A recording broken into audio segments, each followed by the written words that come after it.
आज हम लोग क्या पढ़ेंगे? Planck's quantum theory. अच्छा, यहां एक शब्द क्या आया है? क्वांटम। क्या आया है? क्वांटम शब्द क्या आया है? क्वांटम। अच्छा, क्वांटा क्या होता है? क्वांटा है ना, एनर्जी का पैकेट। क्लियर है? तो इसका मतलब है कि प्लैंक ने एनर्जी पैकेट्स की बात की है ना। अब जरा ध्यान से देखो। अच्छा, अब हमने कहा था, इसके पहले वाली बात से कनेक्ट करो। जैसे ये मान लो ये एक बॉडी है, बॉडी वन। ये मान लो एक बॉडी वन है और ये एक आपकी बॉडी क्या है? टू। अब यहां से कुछ चीज हमें ट्रांसमिट यहां करनी है ना। तो ये क्या होगा? एनर्जी के पैकेट्स के रूप में यहां से यहां ट्रांसमिट होगा। जैसे एनर्जी को एक जगह से दूसरी जगह हमें पहुंचाना है, तो एनर्जी किसके किसके रूप में पहुंचेगी? एनर्जी पैकेट्स के रूप में। क्लियर है? तो ये इनको क्या बोलते हैं? Energy packet. एक जगह से एनर्जी दूसरी जगह पहुंचानी है तो क्या होगा? किस फॉर्म में एनर्जी पहुंचेगी? एनर्जी पैकेट्स के फॉर्म में। और इन्हें ही बोलते हैं डिस्क्रीट। डिस्क्रीट का मतलब क्या होता है? बिखरे हुए एनर्जी पैकेट्स। क्लियर है? अच्छा बताओ, जैसे हम मान लो यहां से वहां आवाज पहुंचा रहे हैं। जैसे मान लो हम, ये सोर्स है और आपके कान क्या है? Very good. अच्छा, ऐसे समझ पाओगे? कैसे समझ पाओ? सोर्स और सिंक तो समझते हो? नहीं समझते हो? अच्छा, सोर्स और ऑब्जर्वर तो समझते हो, है ना। जैसे हमने बोला, आप सुने, है ना। अच्छा, हम बोले ये एनर्जी ही तो है, आप सुने उसको एनर्जी के फॉर्म में सुने। क्लियर है? तो एक जगह से दूसरी जगह एनर्जी कैसे ट्रांसमिट हो रही है? बताओ। डिस्क्रीट एनर्जी पैकेट के फॉर्म में एक जगह से दूसरी जगह एनर्जी क्या हो रही है? ट्रांसमिट हो रही है। अच्छा, एक बात बताओ, कहीं से एनर्जी निकलेगी और कहीं एनर्जी जाएगी। जहां से एनर्जी निकलेगी उसको बोलेंगे एमिटेड, वहां से क्या हो रही? एमिट। और जहां एनर्जी जा रही है उसे क्या बोलेंगे? ऑब्जर्व, है ना, ऑब्जर्वर। और उस एनर्जी को वो क्या करेगा? एब्जॉर्ब करेगा, है ना। वो क्या करेगा? एब्जॉर्ब। तो यहां पे दो बातें आई। कौन सी बातें? एक एमिट और एक एब्जॉर्ब। एक एमिट और एक एब्जॉर्ब। ठीक है? अब जरा ध्यान से देखो, लिखा है the radiant energy emitted are absorbed by a body not continuously. ऐसा नहीं होता है कि ये कंटिन्यूअसली, ये हमेशा डिस्क्रीट पैकेट्स के फॉर्म में होता है। तो क्या लिखा है? Not continuously but discontinuously in the form of small discrete packets of energy. These packets are, क्या बोलते हैं इनको? क्वांटम। जरा इस लाइन को पढ़ो बेटा, पढ़ो सारे बच्चे। एनर्जी एक जगह से दूसरी जगह जाएगी, किस फॉर्म में? डिस्क्रीट एनर्जी पैकेट्स के फॉर्म में। पढ़ लो बेटा, मॉडर्न फिजिक्स बहुत आती है, 6-7 सवाल होते हैं, ये समझ लो वहीं से कनेक्ट हो रही बात। पढ़ो बेटा, पढ़ो, देखो क्या लिखा है। अच्छा बताओ, एनर्जी एक जगह से दूसरी जगह किस फॉर्म में जाती है? डिस्क्रीट एनर्जी पैकेट्स के फॉर्म में। क्लियर है? अच्छा बताओ, एनर्जी एक जगह से दूसरी जगह जाती है, बताओ कंटिन्यूअसली कि डिसकंटिन्यूअसली? डिसकंटिन्यूअसली। क्लियर है? तो यहां पे इसको अंडरलाइन करो बेटा,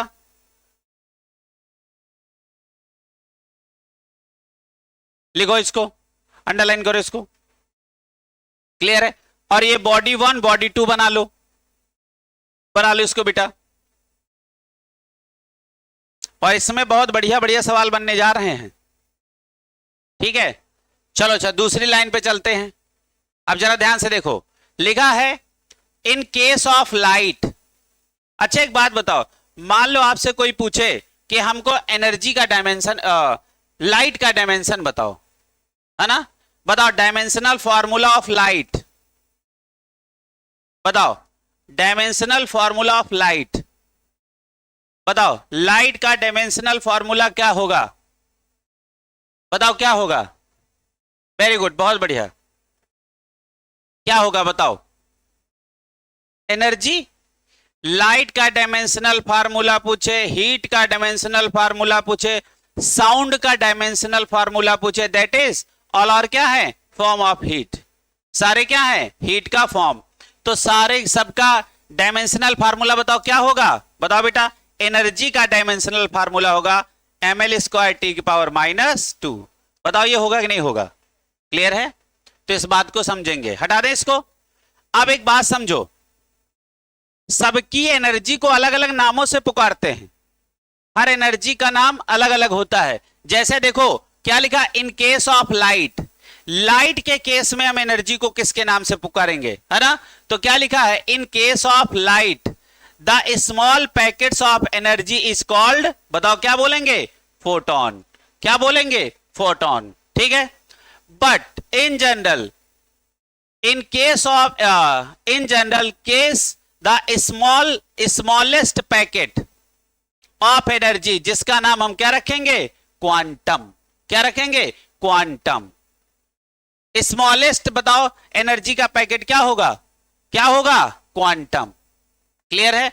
लाइट के लिए हम फोटॉन का नाम क्या रखे, लाइट के लिए एनर्जी का नाम क्या रखेंगे, इन केस ऑफ लाइट जो एनर्जी का स्मॉल पैकेट होगा उसका नाम क्या होगा, फोटॉन।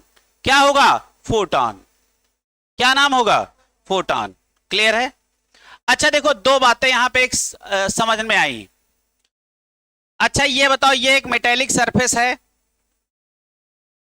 ये एक मेटेलिक सरफेस है, और ये एक मेटेलिक सरफेस है।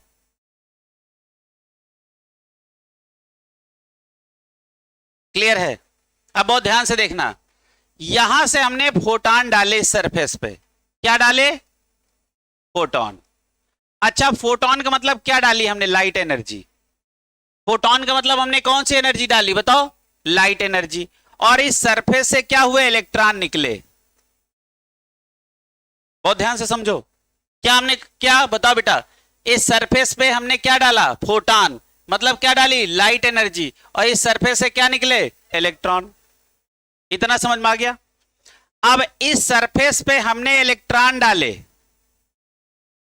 और इस सरफेस से फोटॉन निकले।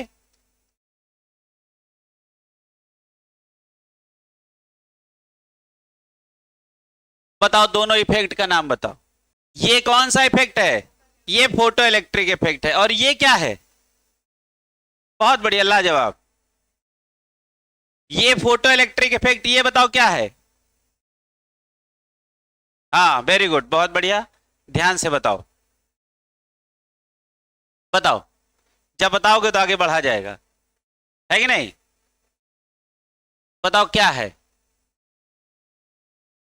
अच्छा मैं तुम्हें अच्छे से ध्यान दिलवाते हैं। अच्छा बताओ, कहीं से कैथोड था कहीं पे, ध्यान करो, ये फिजिक्स में ध्यान आएगा। वहां से हम लोग इलेक्ट्रॉन एमिट कर रहे थे, है ना, और वो मेटल की सरफेस पे टकरा रहे थे, फिर 45 डिग्री पे कुछ आ रहे थे, दैट इज एक्सरे। क्या थी, एक्सरे। एक्सरे नहीं पढ़े हो क्या मॉडर्न फिजिक्स में, मतलब 12th में पढ़े होगे, अब तो मान लो अभी पढ़ोगे। क्लियर है। बताओ ये इसका नाम क्या है, ये है फोटो इलेक्ट्रिक इफेक्ट, और ये क्या है, प्रोडक्शन ऑफ एक्सरेज। अच्छा एक्सरेज में क्या होता है, सरफेस पे इलेक्ट्रॉन डालोगे। अच्छा ये देखो एक्सरेज, ये एक्सरेज ही हैं in the form of energy. X-ray production किसके फॉर्म में हुआ, एनर्जी के फॉर्म में।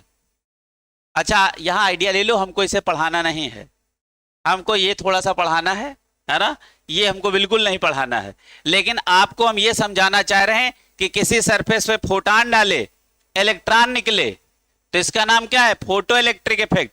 और किसी सरफेस पे इलेक्ट्रॉन टकराए, वहां से एनर्जी निकली या फोटॉन, यही एनर्जी क्या होता है, in the form of X-rays. ये एनर्जी क्या होता है, in the form of X-rays. समझ रहे हो, हमें पंखा वो लगवाना पड़ेगा, बारात वाला, वो नहीं फव्वारे वाला, पक्का है। क्या होता है, सुबह सुबह जैसे हम जल्दी जल्दी उठ के भगे, तो आधी तो समझ रहे हो ना, हाँ यही पूरी होती है, जो बच्ची वहां के होती है वो यही पूरी होती है ना। तुम लोग पानी वानी रखा करो। क्लियर है। अच्छा बताओ इसका नाम क्या है, फोटो इलेक्ट्रिक इफेक्ट। अच्छा इसका नाम क्या है, प्रोडक्शन ऑफ एक्सरेज। अच्छा देखो वहां एक सिस्टम नहीं ऐसे बना होता है, देखो ये एक ऐसी मेटल की सरफेस होती है, ध्यान करो, फिर यहां से आते हैं ऐसे इलेक्ट्रॉन यहां टकराते हैं और ऐसे ऐसे एक्सरेज का प्रोडक्शन नहीं होता है।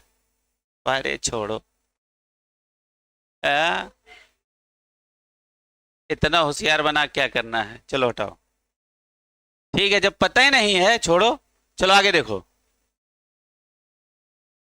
हम तो ये सोचते हैं कि कम से कम तुम केमिस्ट्री के साथ फिजिक्स भी कनेक्ट करते रहो।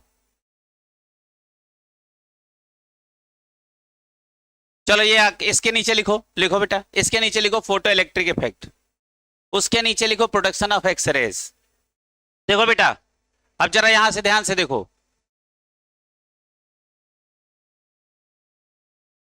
देखो प्लैंक ने सब सारी कहानी किसके विषय में बताई, बताओ, एनर्जी पैकेट्स के विषय में। प्लैंक ने सबसे जानकारी किसके विषय में दिया, एनर्जी पैकेट्स के रूप में। एक बॉडी से दूसरी बॉडी में, है ना, जो ट्रांसमिशन होता है थ्रू एनर्जी पैकेट्स। अच्छा, यहां एक शब्द इस्तेमाल हुआ डिस्क्रीट एनर्जी पैकेट। या डिस्क्रीट का मतलब क्या होता है, अलग अलग टुकड़े, यानी बिखरे हुए टुकड़ों में। क्लियर है, कुछ समझ में आया? तो इनका नाम हम लोग क्या रखेंगे, क्वांटम। क्या रखेंगे, क्वांटम। अच्छा अच्छा बताओ, लाइट एनर्जी का नाम क्या होता है, फोटॉन। लाइट एनर्जी का नाम क्या है, फोटॉन। अच्छा क्या करेंगे बताओ, किसी सरफेस पे यदि हमने फोटॉन डाले, क्लियर है। अच्छा एक बात बताओ, जितने भी मेटल सरफेस है सबके अंदर क्या भरे हैं, इलेक्ट्रॉन। क्या भरे हैं, इलेक्ट्रॉन। क्लियर है। अब जैसे बहुत ध्यान से देखिएगा बेटा, आगे क्या नहीं बढ़ रहा, अब जरा ध्यान से देखो। जैसे मान लीजिए इस सरफेस के अंदर क्या भरे पड़े हैं, बताओ बेटा, क्या भरे पड़े हैं, इलेक्ट्रॉन। या खूब इलेक्ट्रॉन ऐसे ऐसे भरे हैं, क्लियर है। और हमने क्या किया, इसको एनर्जी दी। कौन सी energy, light energy. Light energy का नाम क्या है, फोटॉन। क्लियर है। अब क्या हुआ, इस इलेक्ट्रॉन ने ये एनर्जी एब्जॉर्ब की और ये क्या हुआ, ये इस सरफेस से निकल गया, है ना। बताओ इलेक्ट्रॉन ने, अच्छा बताओ, सरफेस इलेक्ट्रॉन, सरफेस के अंदर कौन भरे पड़े हैं, इलेक्ट्रॉन। हमने एनर्जी को किस फॉर्म में दिया है, फोटॉन। फोटॉन का मतलब हमने कौन सी एनर्जी दी है, लाइट एनर्जी। इस एनर्जी को एब्जॉर्ब किसने किया, है ना। अच्छा हम कहते हैं ये एनर्जी एब्जॉर्ब बाय सरफेस, सही बात है। हाँ हमने कहा this energy absorb by surface, metal surface, हाँ है ना। तो ये बात सही है, गलत, बिल्कुल सही, है ना। अब क्या होगा, अब ये एनर्जी इसने एब्जॉर्ब की और ये बड़ी तेज से निकला। अच्छा बताओ, जब ये चीज निकलेगी तो इसकी कुछ ना कुछ काइनेटिक एनर्जी होगी, है ना। अच्छा एक बात बताओ, आपने एक पढ़ा होगा वर्क फंक्शन, आपने एक शब्द पढ़ा होगा वर्क फंक्शन, क्लियर है। अच्छा बताओ, किसी सरफेस का work function, photo electric effect के लिए किसी सरफेस का वर्क फंक्शन ज्यादा होना चाहिए कि कम। वेरी गुड, बहुत बढ़िया। हमने कहा फोटो इलेक्ट्रिक इफेक्ट होने के लिए किसी सरफेस का वर्क फंक्शन कम होना चाहिए कि ज्यादा। कम, कम वाले कितने लोग हैं,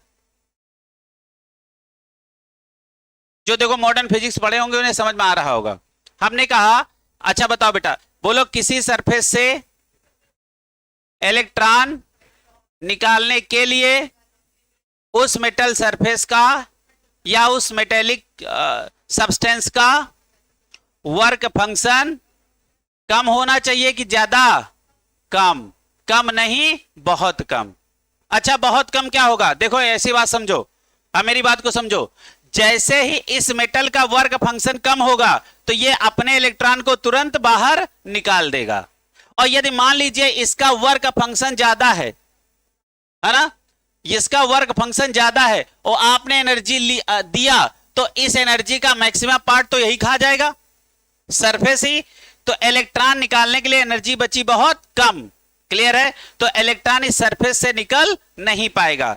अच्छा एक बात बताओ, एक इलेक्ट्रॉन निकलना तो चाह रहा है लेकिन निकल नहीं पाया,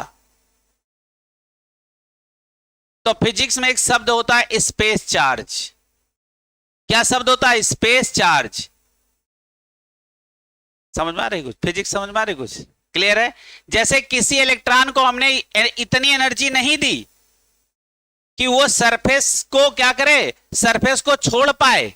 और इलेक्ट्रॉन जैसे ऐसे समझो, जैसे मान लो कि तुम घर से निकले, तुम्हें बाजार जाना है, जैसे तुम कहां से, घर से निकले और तुम्हें कहां, बाजार जाना है, और तुमको इतना पैसा मिला कि तुम घर के बाहर तक ही निकले, मतलब घर के बाहर भी नहीं निकल पाए, एकदम लास्ट वाले दरवाजे के पास आके रुक गए।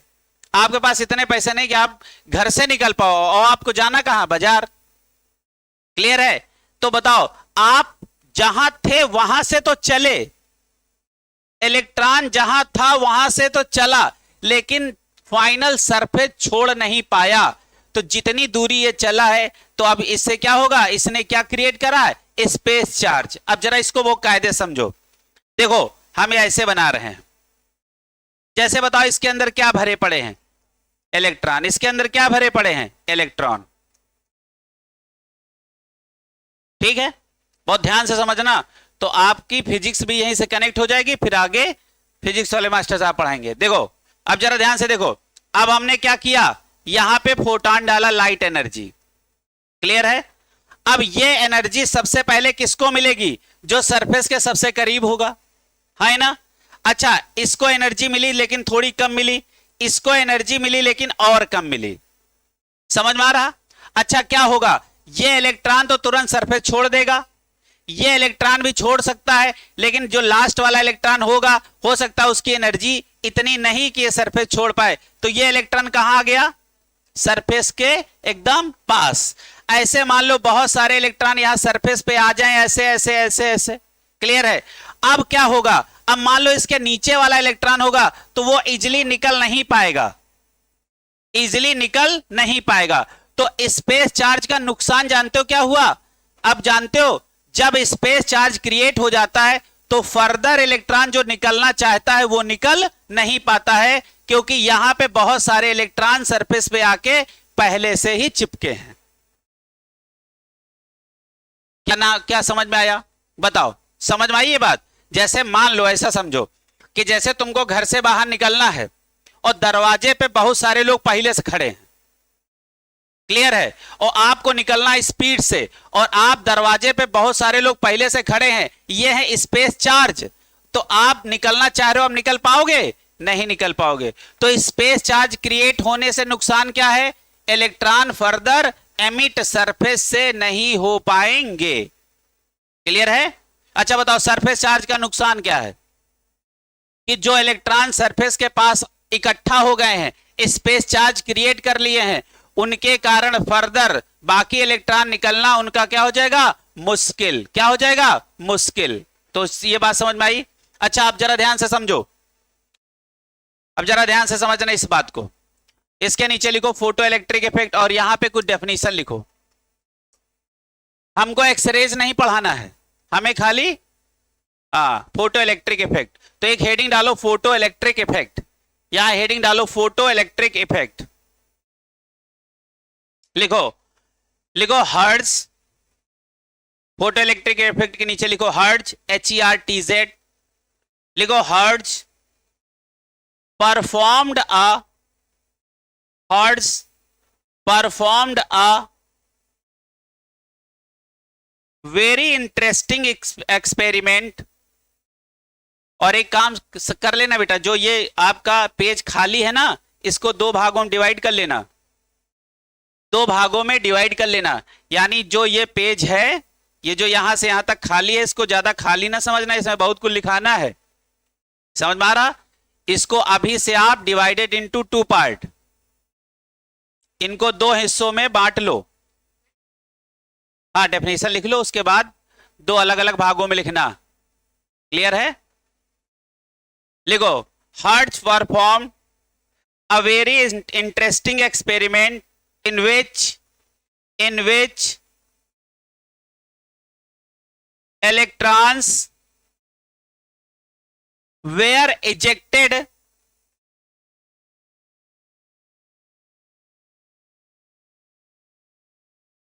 when certain metals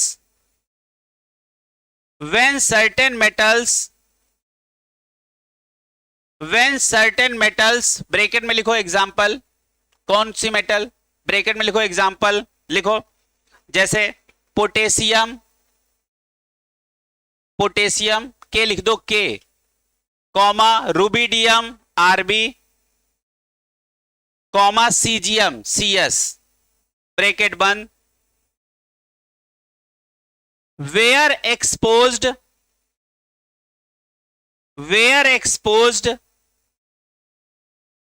to a beam of light कॉमा करके लिखो, the phenomena is called photoelectric effect, the phenomena is called photoelectric effect, photoelectric effect.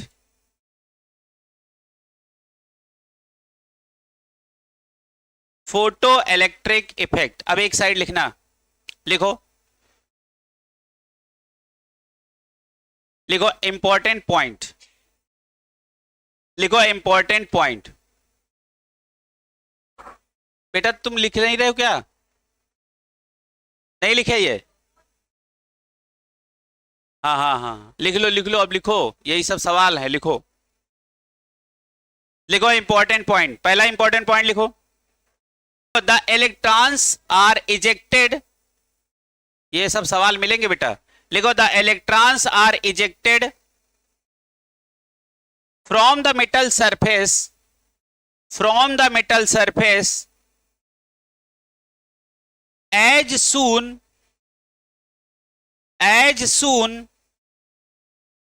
as the beam of light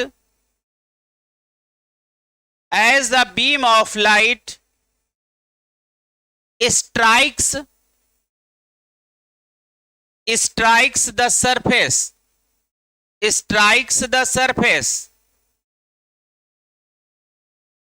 अच्छा देखो इसका मतलब क्या हुआ, जैसे ही सरफेस के ऊपर लाइट की बीम स्ट्राइक करे वैसे ही इलेक्ट्रॉन सरफेस से निकल जाए। इसका मतलब क्या हुआ, यहां पे लैगिंग नहीं होनी चाहिए। क्या नहीं होनी चाहिए? लैगिंग। अच्छा ऐसे सोचो, सरफेस पे हमने लाइट गिराई और गिराक हम बैठे हैं, लाइट गिराक बैठे हैं, इंतजार कर रहे हैं इलेक्ट्रॉन अब निकले तब निकले। क्लियर है? तो ये फोटो इलेक्ट्रिक इफेक्ट नहीं है। अच्छा फोटो इलेक्ट्रिक इफेक्ट क्या है, जैसे ही हम किसी मेटल की सरफेस के ऊपर फोटॉन डालें उस सरफेस से इलेक्ट्रॉन इजेक्ट हो जाए, निकल जाए, इस फेनोमेना का नाम क्या होता है? Photo electric effect. इसी के आगे जहां से हमने सेंटेंस लिखा उसी के आगे लिखो दैट इज, लिखो that is there is no time lag, लिखो that is there is no time lag between the striking of light beam, between the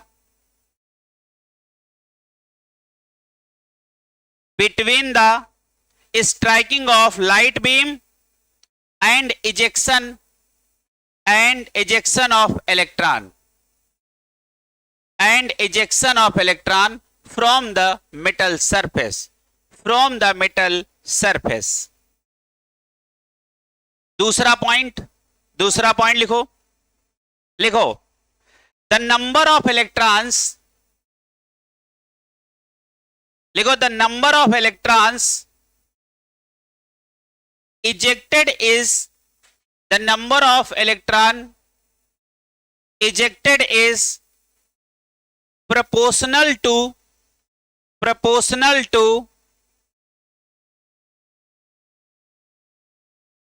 intensity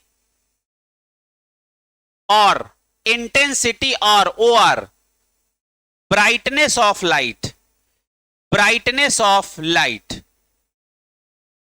इस लाइन को पढ़ो बेटा, जरा लाइन को पढ़ो, इसको सेकेंड लाइन पे लिख लो, इंपॉर्टेंट।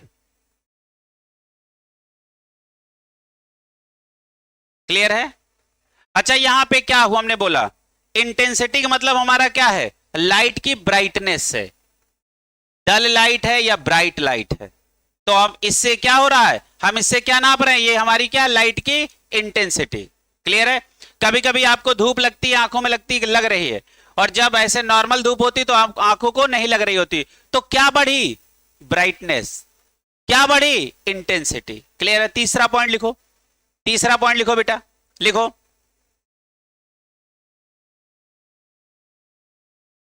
अब चलो कुछ बातें हो जाएं। अच्छा, आपने एक ऐसा शब्द पढ़ा होगा, लिखो इसके आगे लिखो वर्क फंक्शन, लिखो वर्क फंक्शन। क्या लिखा? Work function. क्लियर है? और नीचे स्टार लगा के बात लिखो, लिखो लिखो work function is the property of material. लिखो work function is the property of material. Work function is the property of material.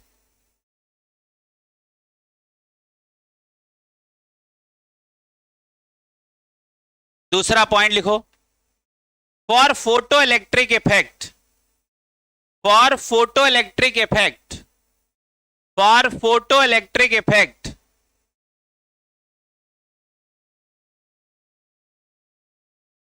Work function of metal, work function of metal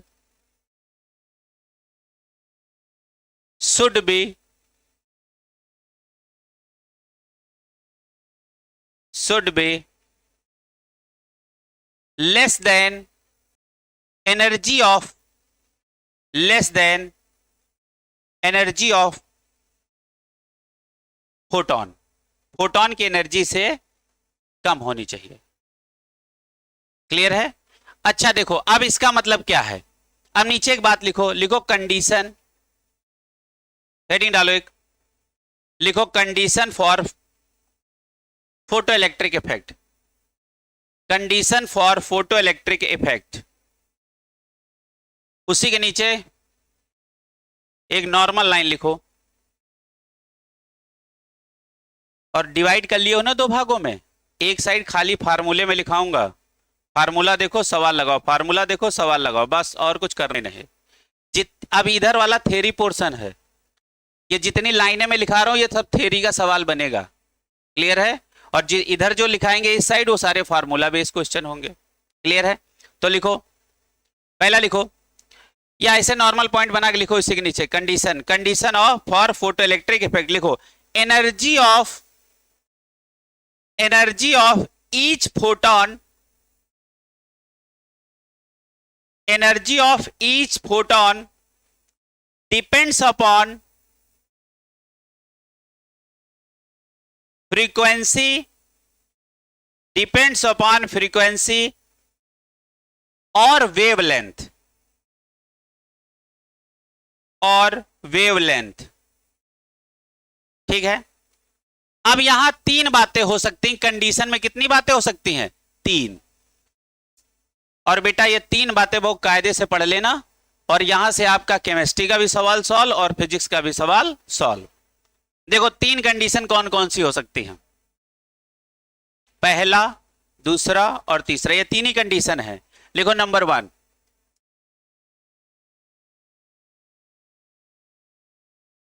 लिखो इफ क्या लिखोगे? अच्छा एक बात बताओ, प्लैंक ने जो एनर्जी का फार्मूला दिया वो कौन सा था? बताओ। देखो एनर्जी के दो फार्मूले हैं, एक प्लैंक का और एक आइंस्टीन का। क्लियर है? तो यहां पे लिखो एनर्जी का फार्मूला, लिखो एच न्यू। एनर्जी का फार्मूला क्या होता है? H new. इसके ऊपर लिख लो।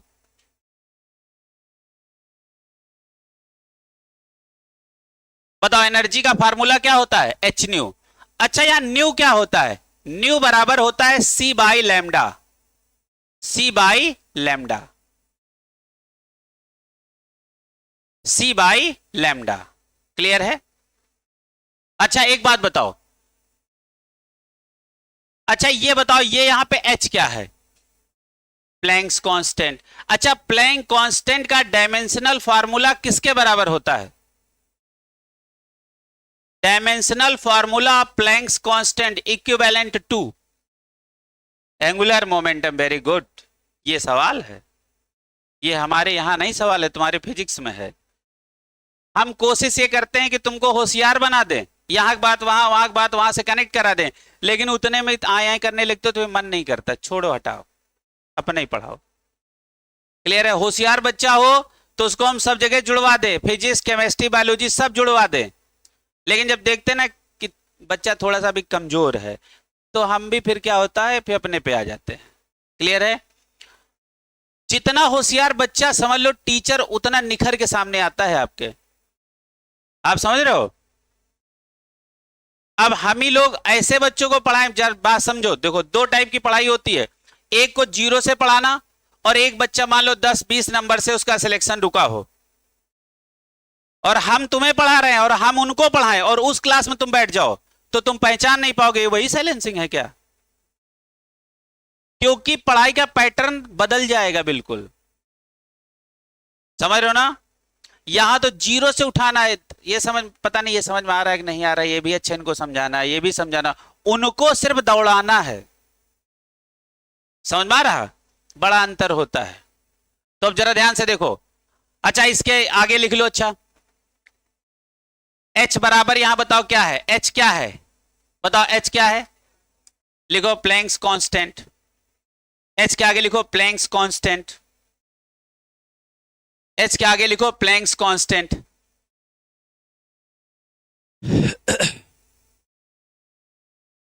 चलो इसका वैल्यू अपने मन से लिखो, कहीं ना कहीं तो याद किया होगा। लिखो 6.6, लिखो 6.6 इंटू 10 की पावर माइनस, हाँ 34। Very good. लिखो H बराबर 6.6 इंटू 10 की power minus 34 joule second. Joule second लिखो, जूल सेकेंड।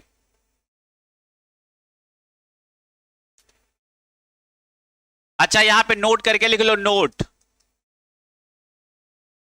लिखो डायमेंशनल फॉर्मूला ऑफ H। लिखो डायमेंशनल फार्मूला, ये हमारा नहीं चल रहा, केमिस्ट्री नहीं है ये, अब ये ना समझना, ये वहां का सवाल। लिखो dimensional formula of H is equal to angular momentum, is equal to angular momentum. अच्छा एंगुलर मोमेंटम क्या होता है? mv/r। लीनियर को एंगुलर बनाना हो r से मल्टीप्लाई कर दो। लीनियर मोमेंटम क्या होता? mv। लीनियर को एंगुलर में ले जाना किससे मल्टीप्लाई कर दो? r से। क्लियर है? तो क्या हो जाएगा? mv/r। अच्छा बताओ डायमेंशनल फार्मूला क्या होगा? बताओ एंगुलर मोमेंटम क्या होता है? आप जे से पढ़ते हो या एल से? कहीं कहीं किताबों में जे से लिखा, कहीं एल से, है ना? तो अब ये क्या हो जाएगा? mv और r। डायमेंशनल फार्मूला क्या है? m। अच्छा v क्या होता है? lt की पावर -1, lt की पावर -1, और ये क्या हो गया? l। तो फार्मूला क्या बन गया? ml² t की पावर -1। क्लियर है? चलो ये हमारा नहीं रहा, लेकिन चलो हो गया, आगे बढ़ा जाए। अब आ जाओ कंडीशन पे। 3 कंडीशन कौन कौन सी हमें पढ़नी है, वो हम 3 कंडीशन पढ़ लें। ठीक है? चलो 3 कंडीशन हम लोग पढ़ने जा रहे हैं। कंडीशन नंबर 1, कंडीशन 2 और कंडीशन 3। पहला लिखो, लिखो इफ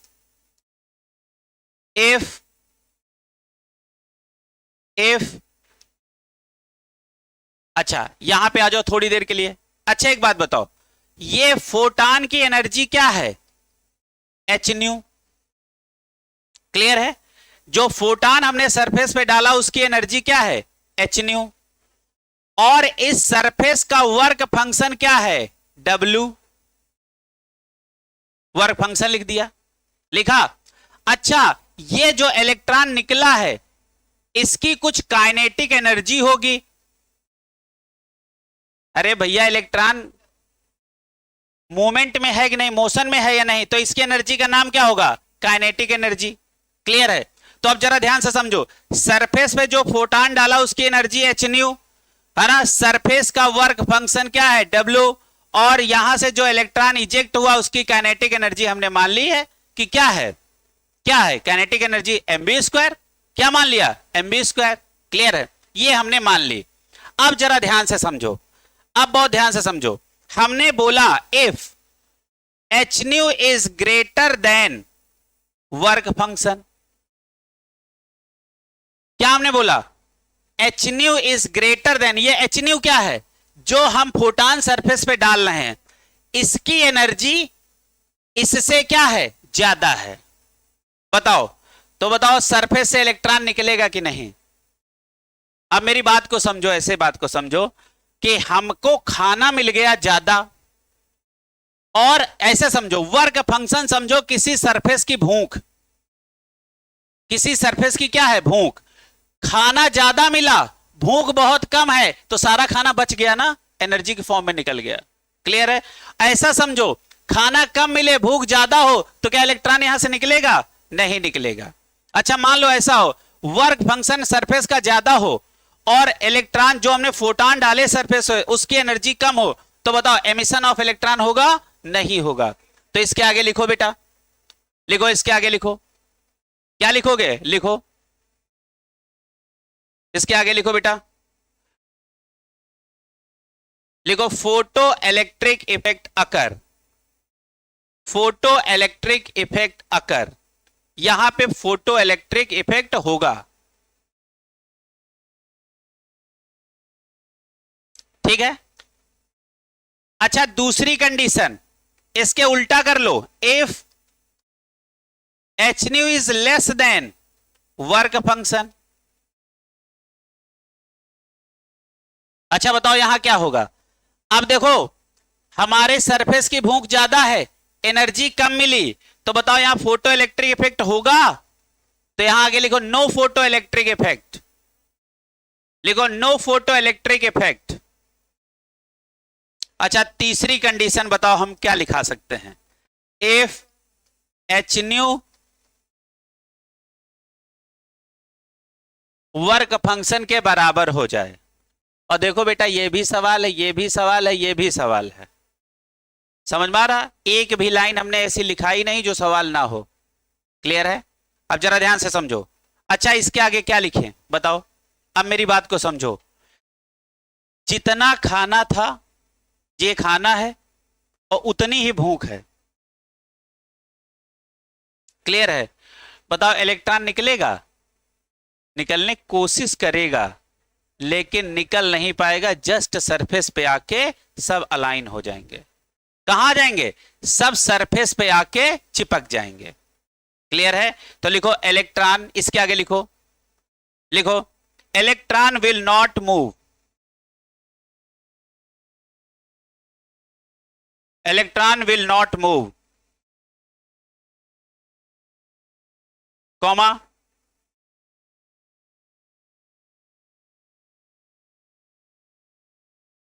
इलेक्ट्रॉन, कॉमा करके लिखो इलेक्ट्रॉन एक्यूमुलेट, इकट्ठे हो जाएंगे, accumulate on metal surface, on metal surface, create space charge, create space charge. ये स्पेस चार्ज शब्द आपको फिजिक्स में सुनने को मिलेगा, क्रिएट स्पेस चार्ज। और फोटो इलेक्ट्रिक इफेक्ट का एक ही धुआंधार फार्मूला है, वो सारे बच्चे पढ़ें। देखो अब मेरी बात को समझना, अब बहुत ध्यान से समझो। हम क्या लिख रहे हैं बताओ बेटा?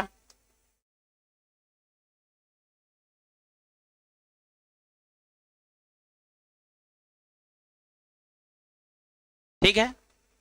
अच्छा एनर्जी ऑफ फोटोन, कौन सा फोटोन? Incident photon. कौन सा? इंसिडेंट, है ना, जो हम मेटल सरफेस पे गिरा रहे हैं।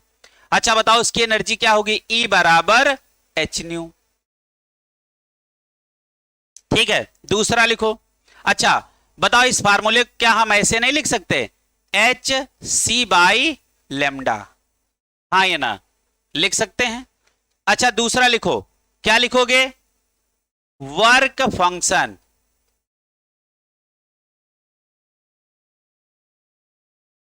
वर्क फंक्शन, इसका फार्मूला भी एनर्जी का ही फार्मूला होता है। क्लियर है? तो वर्क फंक्शन का फार्मूला क्या होगा? H nu nought, H nu nought. Clear है? अच्छा बताओ हम यहां क्या लिख सकते हैं? C by lambda nought, C by lambda nought लिख सकते हैं। क्लियर है? अच्छा एक बात बताओ, अब बहुत ध्यान से समझना, देखो कितना बढ़िया सुंदर सवाल बन गया। क्लियर है? अच्छा एक बात बताओ, इंसिडेंट फोटॉन की एनर्जी कैसी होनी चाहिए? ज्यादा। इंसिडेंट फोटॉन की एनर्जी कैसी होनी चाहिए? ज्यादा। तो इसका न्यू भी क्या होना चाहिए? ज्यादा। इंसिडेंट फोटॉन की फ्रीक्वेंसी कैसी होनी चाहिए? ज्यादा। क्लियर है? इंसिडेंट फोटॉन की एनर्जी कैसी होनी चाहिए? ज्यादा। बताओ ये इसके डायरेक्टली प्रोपोर्शनल है या नहीं? सब लोग बोलते रहो बेटा, बोलते रहो, है ना? बताओ इंसिडेंट फोटॉन की एनर्जी, यही जब 4 नंबर का वहां सवाल मिलता है तो यही क्लासें याद आती हैं। समझ रहे हो ना? अभी हम बता रहे बेटा ये समझ में आया, बेटा ये समझ में आया, वहां हम समझाने नहीं जाते हैं और फिर वहां तुमको वो 3 घंटे समझा के अगले साल के लिए भेज देते हैं कि इस बार ना गलती करना, इस बार आंख खोल के पढ़ना। और यहां जब हम लोगों को 1 साल का मौका मिलता है तो उस समय हम झपकी लिए ले रहे होते। चलो ये कुंभ का मेला थोड़ा जो 25 साल बाद आएगा। यदि यही तुम्हारी आंखें खुल जाए 1 साल में तो सिलेक्शन का 1 साल काफी है, और नहीं 10 साल भी कम है।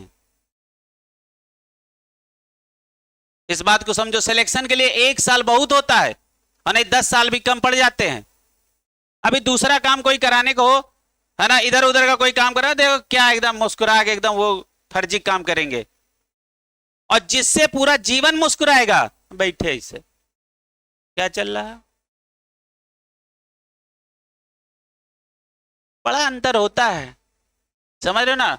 आगे मुस्कुराना है तो मुस्कुरा किसे समझ लो, और आगे रोना है तो आराम से यहां बैठो बिना समझे। चितंते मनंते जीरा बसे उदास, बैठे यहां मन समोसे पे रखा है, फिर वही दुकान खोलना, फिर और क्या था? पूछना कि मीठी या तीखी।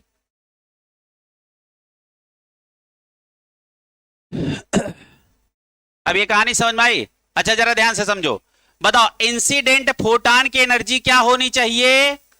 भैया अभी पढ़ाया है, ये देखो, फोटो इलेक्ट्रिक इफेक्ट होने के लिए इंसिडेंट फोटॉन की एनर्जी क्या होनी चाहिए? ज्यादा।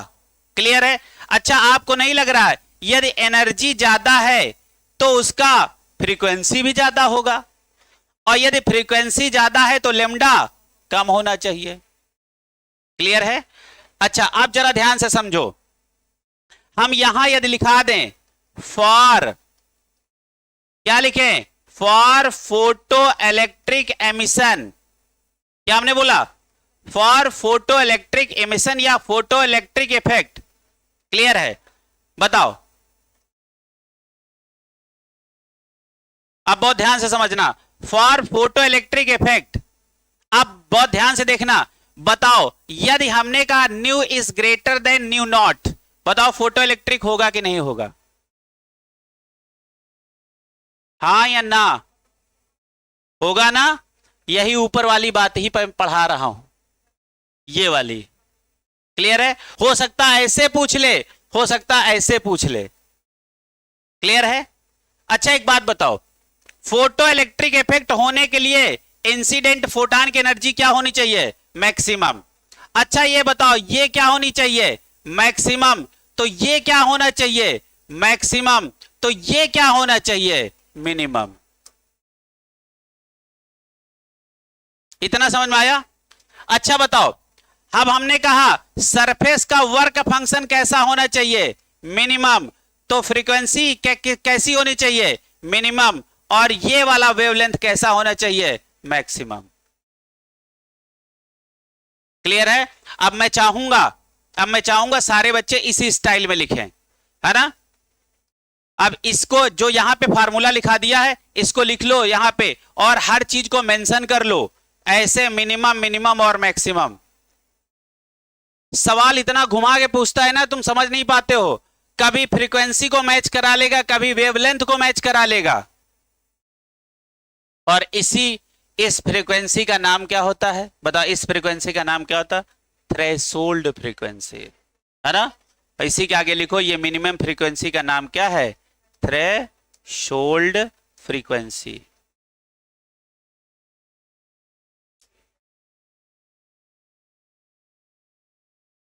इसका एक और नाम होता है देहली फ्रीक्वेंसी। इसका नाम क्या होता है? इसी का एक थ्रेशोल्ड फ्रीक्वेंसी का एक और नाम होता है देहली फ्रीक्वेंसी। नाम नहीं सुना? दिल्ली नहीं, दिल्ली नहीं। कौन सी फ्रीक्वेंसी? देहली फ्रीक्वेंसी। नाम तो सुना होगा। कितने लोग सुने? Very good. तुम लोग अलग फिजिक्स पढ़े हो और जो नहीं सुने वो अलग फिजिक्स पढ़े। सत्य बात यह है कि वो सही से पढ़े ही नहीं, जिनको नहीं मालूम।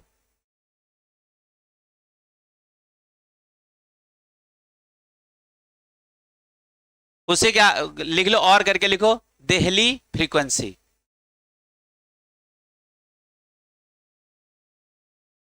क्लियर है? Very good. लिखो DEL। हाँ वही, हाँ वही वाली, सही कह रहे हो।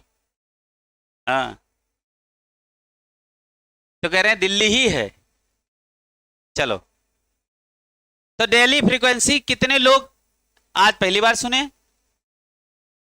बहुत बढ़िया। देखो कुछ लोग पहले सुने थे और कुछ लोग आज सुने। चलो खैर कोई बात नहीं, खैर कोई बात नहीं। अच्छा, अब हम सवाल आपसे पूछे, है ना? तो आप बताओ, अच्छा बता पाओगे?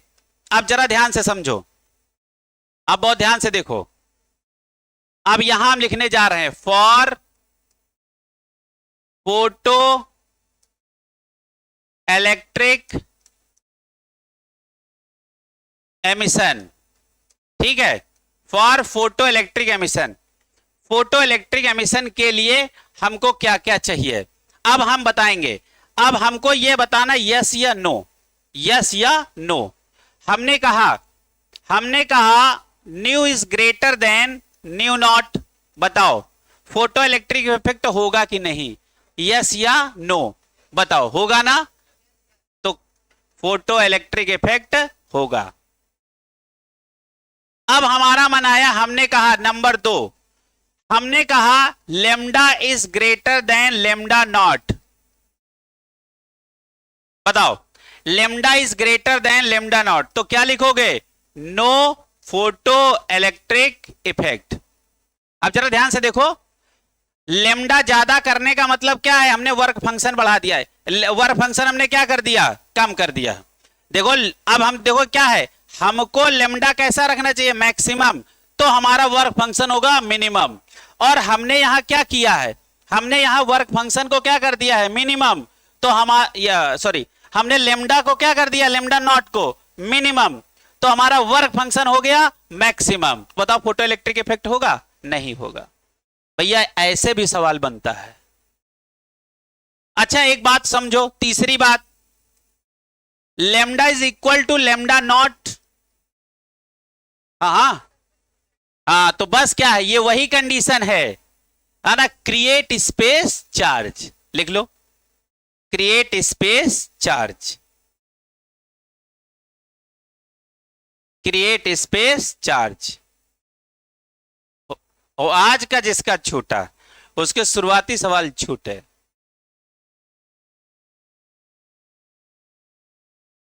क्लियर है? हो सकता है सवाल ऐसे पूछे, हो सकता है सवाल ऐसे पूछे। 4 ऑप्शन बना के देगा, बताएगा बताओ इसमें से किसमें फोटो इलेक्ट्रिक इफेक्ट होगा। क्लियर है? चलो अब हम लोग शुरुआत करते हैं फार्मूलों की। तो पहला फार्मूला, तो क्या लिखेंगे? काइनेटिक एनर्जी, और यहां लिखेंगे मैक्स बराबर H new minus work function. ये देखो मास्टर फार्मूला है, सारे सवाल इसी से लगते हैं, फार्मूला एक ही रहता है।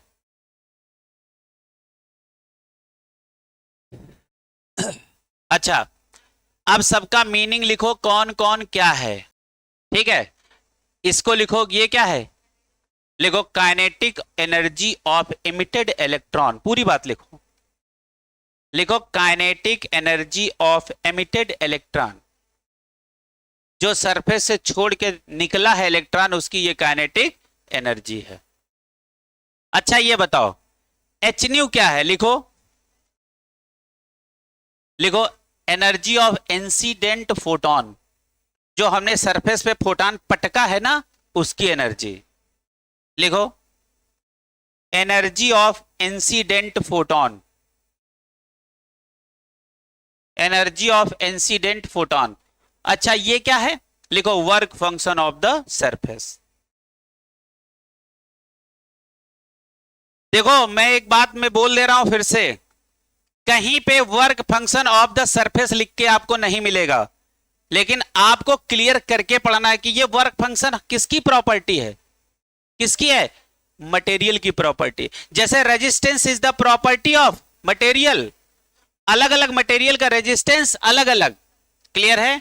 अब देखो हम फिजिक्स नहीं पढ़ा रहे हैं ना, इसको हम और आगे तक ले जाते हैं, क्लियर है।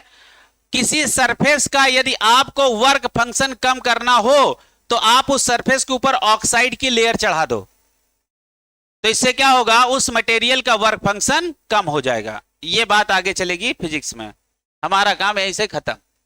अच्छा एक बात बताओ, मान लो ये फार्मूला ऐसा ना आए, अच्छा बताओ काइनेटिक एनर्जी का फार्मूला क्या होता है, बताओ बेटा, हाफ एम बी स्क्वायर, है ना।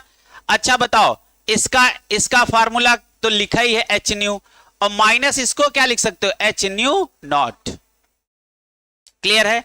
तो बताओ काइनेटिक एनर्जी का फार्मूला क्या ये नहीं बन सकता है, H new minus H nu not, क्या इसको ये नहीं लिख सकते हो, एच कॉमन ले लो, nu minus nu nought, clear है। तो बताओ काइनेटिक एनर्जी का एक तो फार्मूला ये बन गया, क्लियर है, एक फार्मूला ये बन गया, पक्का। अच्छा तीसरा फार्मूला एक और पढ़ो। अच्छा बताओ काइनेटिक एनर्जी बराबर हमने क्या लिखा है, बताओ बेटा।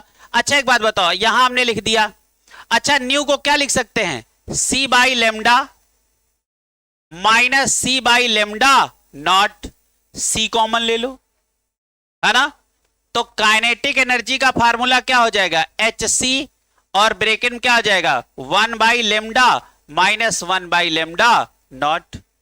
क्या एक ये फार्मूला नहीं बन सकता, हाँ एच सी का वैल्यू भी लिखवा देते हैं, है ना।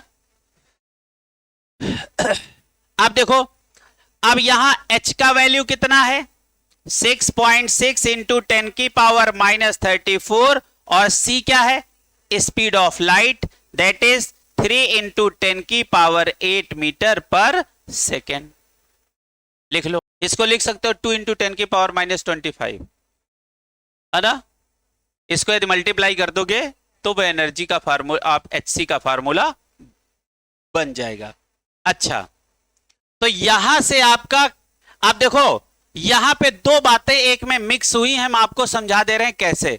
हम पढ़ क्या रहे थे, प्लांक्स क्वांटम थ्योरी, पढ़ क्या गए, फोटो इलेक्ट्रिक इफेक्ट। तो ये दो बातें अलग अलग एक में मिली कैसे, अब कहानी समझो।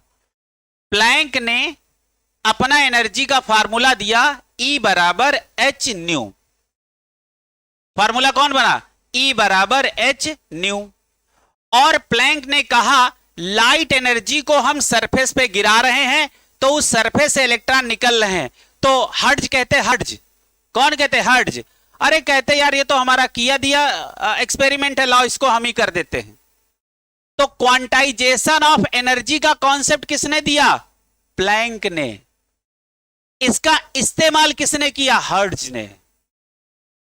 बात को समझो, एनर्जी का क्वांटाइजेशन का फंडा किसने दिया, प्लैंक ने, और इसको इस्तेमाल किसने किया, हर्ट्ज ने, क्लियर है।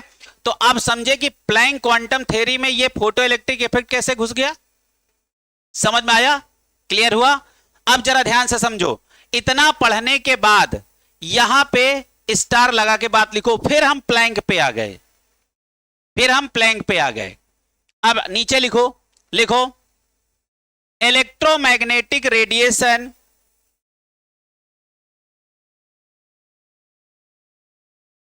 एक छोटी सी हेडिंग डालो, इलेक्ट्रोमैग्नेटिक रेडिएशन, छोटी सी हेडिंग डालो, लिखो इलेक्ट्रोमैग्नेटिक रेडिएशन, लिखो लिखो इलेक्ट्रोमैग्नेटिक रेडिएशन क्या है, लिखो इन वैक्यूम, इलेक्ट्रोमैग्नेटिक रेडिएशन के आगे लिखो या पूरा ऐसे लिख लो इलेक्ट्रोमैग्नेटिक रेडिएशन और आगे लिख लो ऑब्लिक करके इलेक्ट्रोमैग्नेटिक, है ना, रेडिएशन एनर्जी, पूरी बात लिख लो, ऑब्लिक करके दो हेडिंग डालो। कभी कभी एनर्जी, रेडिएशन क्या है, एनर्जी का ही तो फॉर्म है। हम मान लो रेडिएशन कह के रुक जाएं, पता लगे तुम एनर्जी उसको समझ ही नहीं पा रहे हो, क्लियर है, जबकि रेडिएशन क्या है, एनर्जी का ही फॉर्म है। तो लिखो इलेक्ट्रोमैग्नेटिक रेडिएशन एनर्जी, हेडिंग डालो क्या, इलेक्ट्रोमैग्नेटिक रेडिएशन एनर्जी। अच्छा एक बात बताओ, जितनी इलेक्ट्रोमैग्नेटिक वेव हैं, क्या हमने बोला, जितनी इलेक्ट्रोमैग्नेटिक वेव हैं, क्या उनको चलने के लिए किसी माध्यम की आवश्यकता है, नहीं है। 4 नंबर के यही सवाल है ना।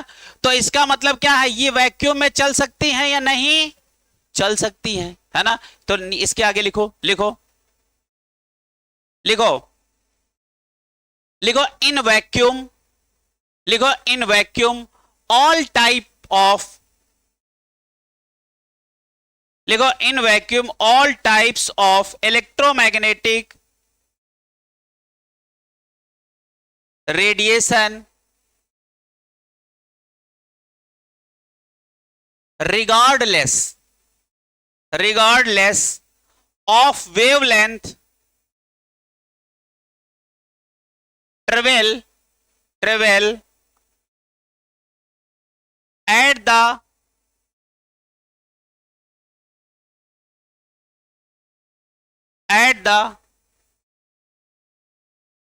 regardless wavelength, है ना, of speed of light, travel या ट्रेवल के आगे लिखो विद स्पीड ऑफ लाइट, थोड़ा सा सेंटेंस टेढ़ा मेढ़ा हुआ जा रहा है, travel with speed of light, बड़े ऑफ लगे जा रहे हैं, सेंटेंस ऐसा नहीं समझ में आएगा। इसका मतलब क्या है कि इलेक्ट्रोमैग्नेटिक रेडिएशन यानी इलेक्ट्रोमैग्नेटिक वेव, है ना, वैक्यूम में ट्रेवल करती हैं किसकी स्पीड से, स्पीड ऑफ लाइट, क्लियर है। कोई पूछे अच्छा बताओ इलेक्ट्रोमैग्नेटिक वेव को चलने के लिए मीडियम की आवश्यकता है, आप बोलोगे नहीं, बोलेगा किस स्पीड से चलती है, बोलोगे स्पीड ऑफ लाइट, बोलेगा स्पीड ऑफ लाइट कितनी है 3 × 10⁸ मीटर पर सेकेंड, क्लियर हुआ। अच्छा अब जरा ध्यान से समझो, अब वहीं पे फार्मूला लिख लो। अच्छा बताओ ये हमने फार्मूला पढ़ा है कि नहीं, बताओ, न्यू बराबर c/λ, तो बताओ स्पीड ऑफ लाइट, यही तो स्पीड ऑफ लाइट, तो बताओ स्पीड ऑफ लाइट का फार्मूला क्या होगा, न्यू लैम्डा। लो ये बात इनकी खत्म। आपसे कोई कहे बताओ इलेक्ट्रोमैग्नेटिक वेव किस स्पीड से ट्रेवल करती हैं, तो c बराबर new lambda, new lambda, clear है। और यहीं से फार्मूला आता है न्यू बराबर c/λ, जो हम न्यू बराबर c/λ रख देते हैं वो फार्मूला यहीं से आता है ना। तो तुम लोगों के पास जगह कितनी बची, पूरा खत्म। तो भैया क्वेश्चन में तुम लोग चले गए, अब ये हमको 5-6 क्वेश्चन लगवाने हैं, क्वेश्चन में ना लिखना, क्वेश्चन लगवाने हैं। एक काम करो तुम लोग एक पेज निकाल लो, क्योंकि चीज कुछ छोड़नी नहीं है, बात को समझो। सब लोग एक पेज निकाल लो, यहीं पे चिपका लेना, है ना। वो थोड़ा सा यहां जगह कम छूटी है ना। हमें ये जो MWF में इसको पढ़ाएंगे तो इसमें एक पेज और छुड़वा देंगे, क्लियर है। एक पेज चिपकाओ सब लोग, लगभग अभी 4-5 फार्मूले लिखाने हैं, नहीं ज्यादा, इनको बढ़िया से लिखो, सुंदर से, यही तुम्हारे 4-4 नंबर के सवाल हैं और बिल्कुल कंप्रोमाइज नहीं होना चाहिए, लिखो। तो ये है तुम्हारा फोटो इलेक्ट्रिक इफेक्ट, ये फोटो इलेक्ट्रिक इफेक्ट, ये सारी कहानियां खत्म हो गई हैं, क्लियर है।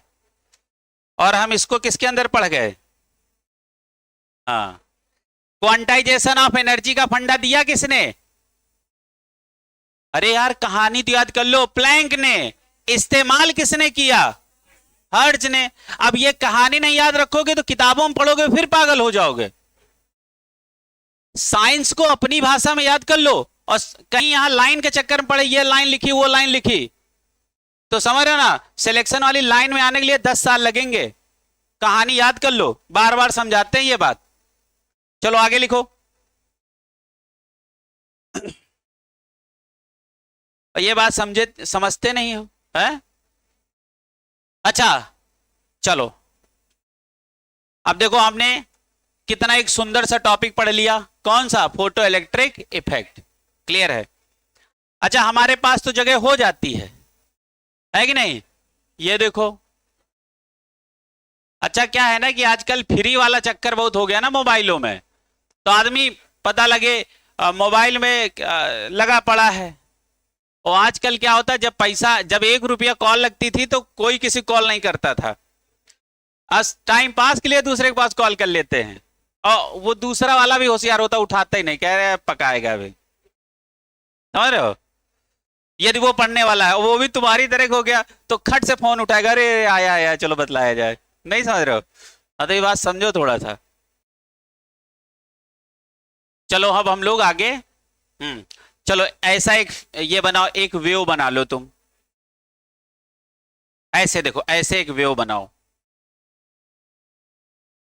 अच्छा एक बात बताओ, अच्छा देखो हमारी वेव ऊपर गई फिर ऐसे गई, अच्छा वेव हमारी ट्रेवल कर रही है ना एक जगह दूसरी जगह, तो बताओ ये सब क्या है? Discrete energy packets. एक पैकेट बना लो, जिसमें से एक पैकेट बना लो।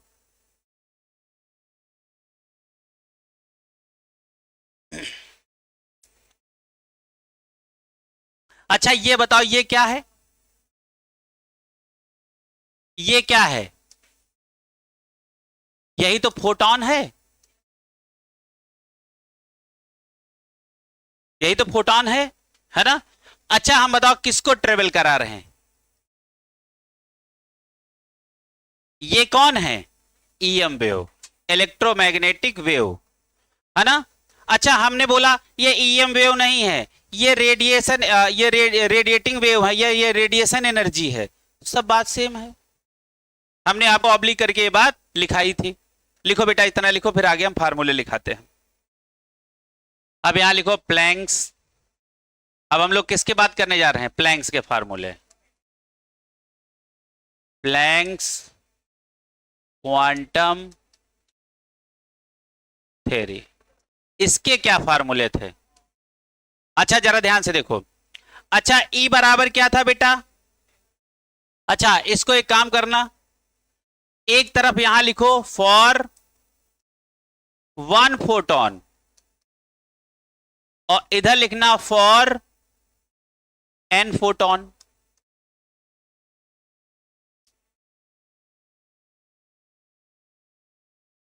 ये फॉर 1 फोटोन, वो फॉर n फोटोन। आप देखो, अब मेरी बात को समझना, एनर्जी का एक ही फार्मूला है, E बराबर एच न्यू। अब इसके एप्लीकेशन 3 हैं, इससे 3 से ज्यादा सवाल आपसे नहीं पूछेगा। क्लियर है? अच्छा बताओ एनर्जी के, या ऐसे ना लग रहा हो रहा तो ऊपर नीचे लिखवा दें, यदि ऐसे जगह कम हो रही हो, अब तो जगह जगह है ना? हाँ, और E बराबर क्या हो जाएगा? एन एच न्यू, क्योंकि ये कितने के लिए निकाल रहे हैं? n फोटोन के लिए। ये कितने के लिए है? 1 फोटोन के लिए। क्लियर है? अच्छा आपसे पूछे एनर्जी को जूल में, एनर्जी को किस में पूछे? जूल में, तो आप सीधे फार्मूला लगा देना, क्या? 2 इंटू 10 की पावर -25 अपान लेमडा, और लेमडा को रखना मीटर में। सीधे आंसर, कुछ तुम्हें और कुछ नहीं करना बीच का। क्लियर है? मान लो तुमसे एनर्जी आप से पूछे इलेक्ट्रॉन वोल्ट में, किसमें पूछे? इलेक्ट्रॉन वोल्ट में, तो आप यहां लिखना 12400 अपान लेमडा, और लेमडा को रखना एंगस्ट्रॉम में। क्लियर है? मान लो आपसे एनर्जी पूछे इलेक्ट्रॉन वोल्ट में, लेकिन आपको दिया गया है क्या? लेमडा नैनोमीटर में। किसमें दिया गया है? नैनोमीटर में। क्लियर है? नैनोमीटर, तो आप ये फार्मूला लगा देना। इसके अलावा कोई चौथा सवाल ही नहीं होता। हमने आपको सारा कैलकुलेट करके लिखा दिया, मतलब तुमको पेन चलाने के बाद ज्यादा जरूरत नहीं है। क्लियर है?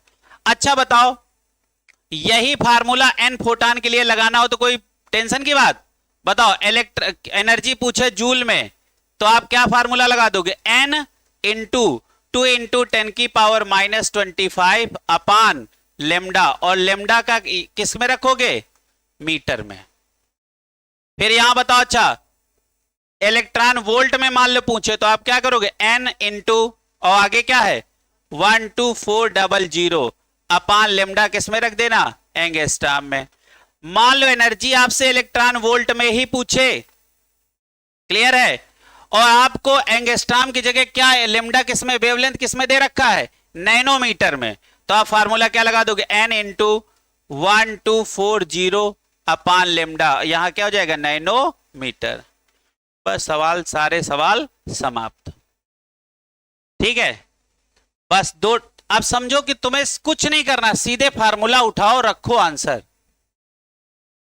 कुछ करना ही नहीं।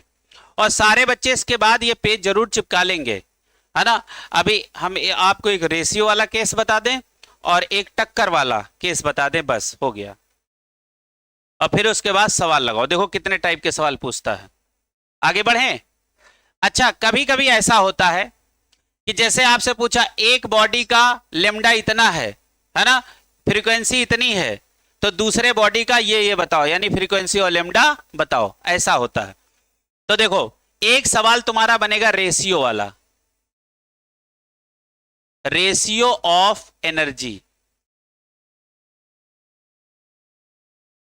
अच्छा, रेशियो ऑफ एनर्जी का देखो कैसे फार्मूला होता है। अच्छा, E बराबर क्या होता है बताओ बेटा? एच न्यू, है ना। मान लो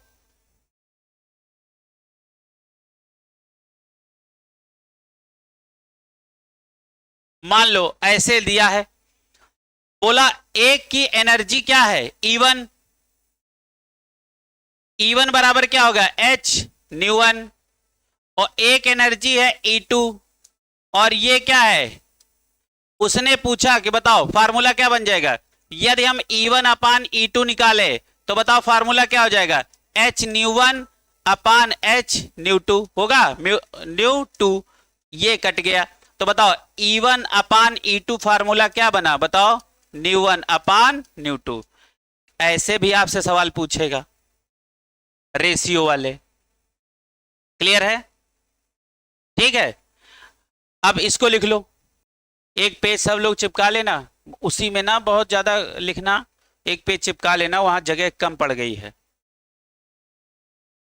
और आज वाले जिसको फार्मूले आ गए, अब उसके कभी सवाल में प्रॉब्लम नहीं हो सकता।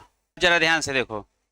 अच्छा, मान लो एक एनर्जी है E1 बराबर, है ना, Hc अपान लेमडा 1, और एक एनर्जी है E2 बराबर Hc बाई लेमडा 2, है ना। मान लो दूसरा केस ऐसा हो सकता है, उसने एनर्जी और लेमडा का रेशियो पूछ लिया। अच्छा बताओ, ये अपना पहला इक्वेशन हुआ, ये अपना दूसरा इक्वेशन हुआ। अब आपसे पूछा बताओ E1 अपान E2 क्या होगा, तो बताओ क्या लिखोगे? बताओ, Hc अपान लेमडा 1 अपान ये E1 हो गया, और Hc अपान लेमडा 2। देखो मेरी बात को समझो, बहुत बच्चा इस जगह गड़बड़ कर जाता है ना। अब मेरी बात समझो। तो देखो, हम तुमको एक जुगाड़ बता दे रहे हैं, यहां तो तुम रेसिप्रोकल कर लोगे, लेकिन जहां एग्जैक्ट वैल्यू निकालनी होगी वहां तुम टेंशन में आ जाओगे। तो अच्छा ये समझो, ये पहला पार्ट है, ये दूसरा पार्ट है, इसको मान लो ये तीसरा पार्ट है, और ये मान लो चौथा पार्ट है। क्लियर है? तो तुम आज के बाद एक याद करो, ऐसा जब सवाल हो तो तुम 14 अपान 32 याद करो। क्या याद करोगे? सीख लो, थोड़ी मैथमेटिक्स भी सीख लो, नहीं वहीं यही सवाल नहीं आते हैं। थोड़ी मैथमेटिक्स सीख लो, नहीं वहां आए करते हो यही सवाल लगा के यहां तक पहुंचा देते हो, आगे लगता नहीं है। इसका मतलब क्या होगा कि पहले वाले के साथ कौन आएगा? चौथा, यानी इनटू क्या हो जाएगा? लेमडा 2। और तीसरे वाले के साथ कौन आएगा, दूसरा, तो तीसरा कौन है, HC, और इसके साथ कौन आएगा, दूसरा, लेमडा 1, ये कट गए। तो बताओ ये फार्मूला क्या बना, E1 upon E2 equal to lambda 2 upon lambda 1। आज के बाद 1432 सबको याद होना चाहिए। 1432 का फंडा समझ में आया, थोड़ी सी मैथ भी सीख लो। और जिसको मैथ नहीं आती उसकी फिजिकल कमजोर, उसकी फिजिक्स पूरी कमजोर।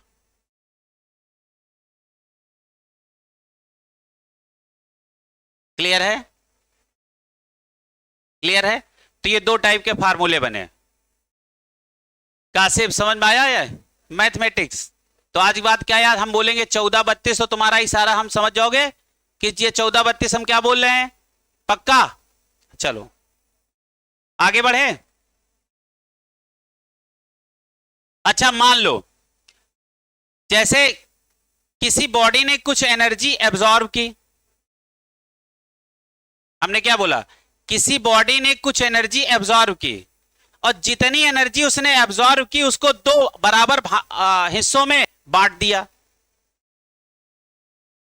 नहीं समझे, जैसे हमने मान लो हमको एनर्जी 100 के बराबर मिली, एनर्जी हमको कितनी मिली, 100, हमने ये एब्जॉर्ब की, फिर हमने इस एनर्जी को 50-50 के दो टुकड़ों में एमिट कर दिया। तो इसका मतलब क्या है, एनर्जी एब्जॉर्ब और एनर्जी एमिट दोनों आपस में क्या है, बराबर, है ना। तो एक अगला बस लास्ट यही लिख लो, लिखो लिखो एनर्जी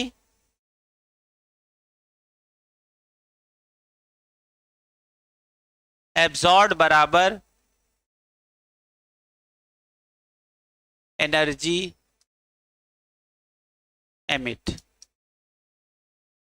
एक एम ज्यादा हो गया, चलो ठीक है।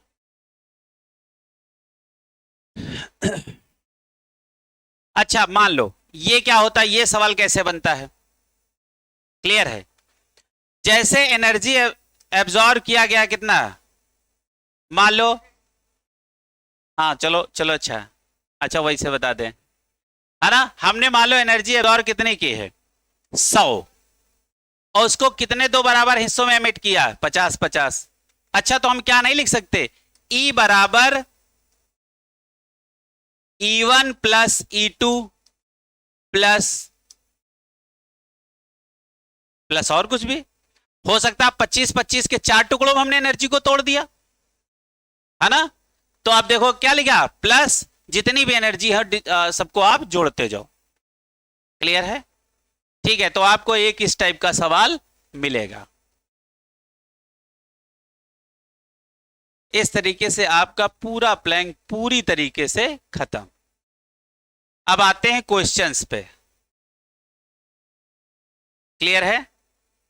अब देखो, अब यही सवाल लगाना आपके लिए कितना आसान हो गया है। एक बार सारे फार्मूले सारे बच्चे देख लें, और विश्वास करो अब एक भी सवाल फंस नहीं सकता, इतना विश्वास करो, एक सिंगल सवाल आपका फंस नहीं सकता।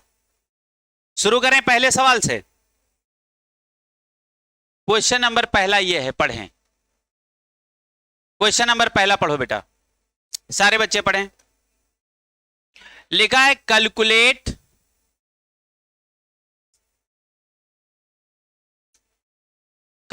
The frequency and wave number of radiation having wavelength.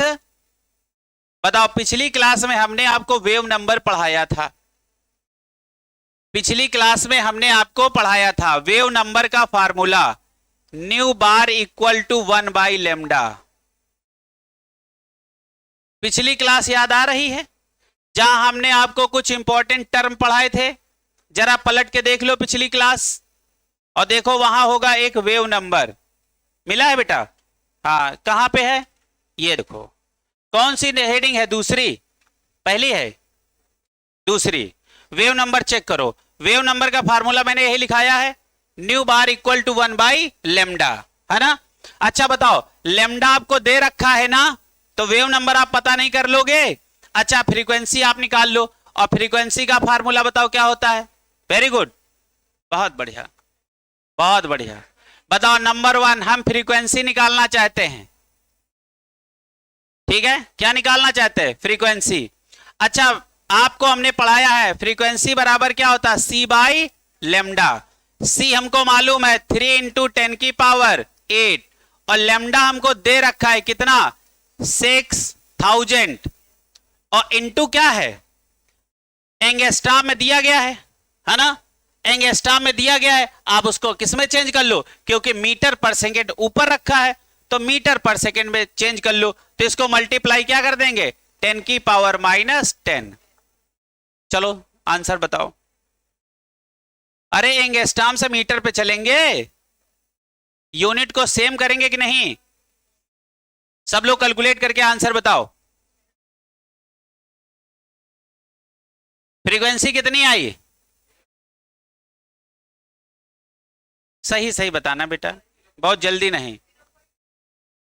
0.5 into -15।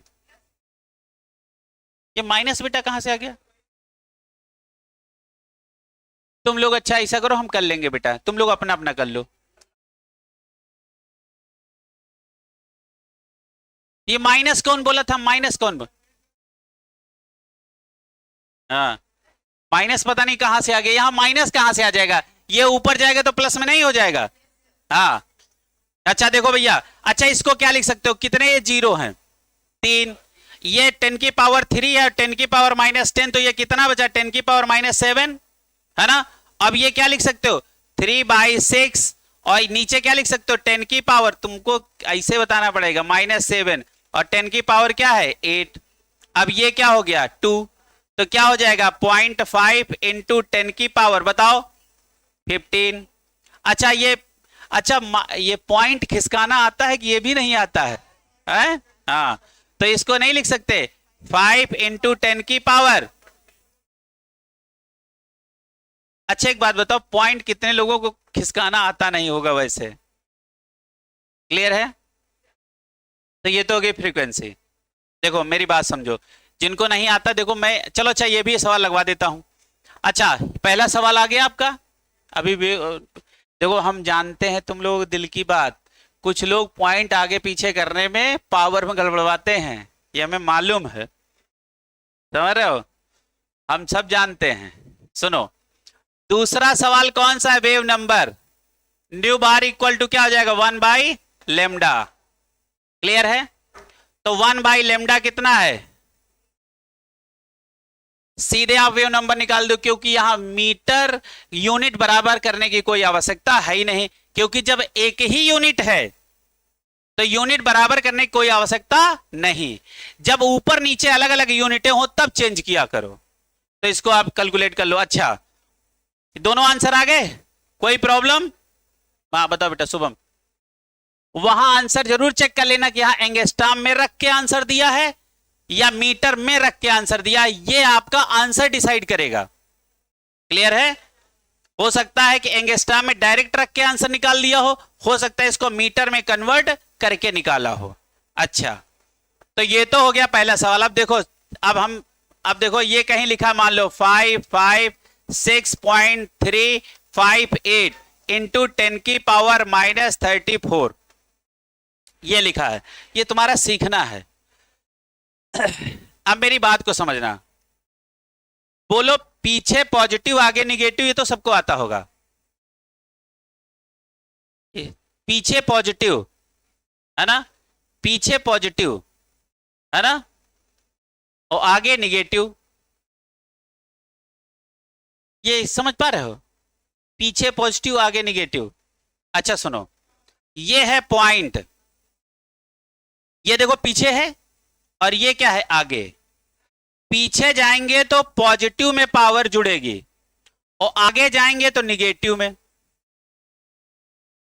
देखो अभी समझो, जैसे किसी ने हमसे कहा कि ये पॉइंट यहां ले जाओ, तो बताओ आगे ले जा रहे हैं कि पीछे? अरे पीछे ले जा रहे हैं ना। अच्छा ये हमारी पहली बात है। किसी ने कहा ये पॉइंट हमको यहां चाहिए, ये दूसरी बात है ना। तो देखो पहली बात, हम पहले हम कहां जा रहे हैं? पीछे। अच्छा कितना नंबर पीछे गए, एक नंबर, है ना। तो अब आप क्या करोगे जरा ध्यान से देखो, 55.6 इंटू 10 की पावर -34 तो था, और इसी में कर दो +1, तो ये क्या हो जाएगा, ये क्या हो जाएगा बताओ, 55.6358 इंटू 10 की पावर -33। क्लियर है। अब किसी ने कहा आगे जाओ, आगे निगेटिव है। अब जरा ध्यान से देखना, क्या लिखेंगे, 556 है ना, और 33.8, बताओ कितना आगे आए, जो पॉइंट था उससे कितना आगे आए, 2 नंबर आगे आए। तो तुम्हें कुछ नहीं करना है, तुम्हें कुछ नहीं करना है, तुम्हें करना क्या है, पावर में उतना निगेटिव कर दो। तो क्या है, 10 की पावर -34 और -2 और माइनस, और ये देखो माइनस प्लस और ये माइनस, तो ये आंसर क्या आ जाएगा, 55633.8, ये पॉइंट लगा है, इंटू 10 की पावर -36। बहुत लोगों पावर आगे पीछे करनी नहीं आती है, जिन लोगों को आती हो इससे परेशान नहीं होंगे, अरे ये क्या बता रहे हैं। हमको उनको भी देखना जिनको जहां समझ पावर का शुभारंभ आज से करेंगे, आगे पीछे करने का, ठीक है। तो ये पीछे पॉजिटिव आगे निगेटिव वाला चक्कर समझ में आ गया, ये तुम्हारी जनहित में बात जारी थी। क्वेश्चन नंबर 2, अच्छा पहला सवाल समझ में आ गया, क्लियर, कोई प्रॉब्लम नहीं। अच्छा आप पीछे वाले का आंसर, हम ये वाले दूसरे का पीछे से आंसर पूछेंगे, हाँ, बात शुड बी वेरी क्लियर।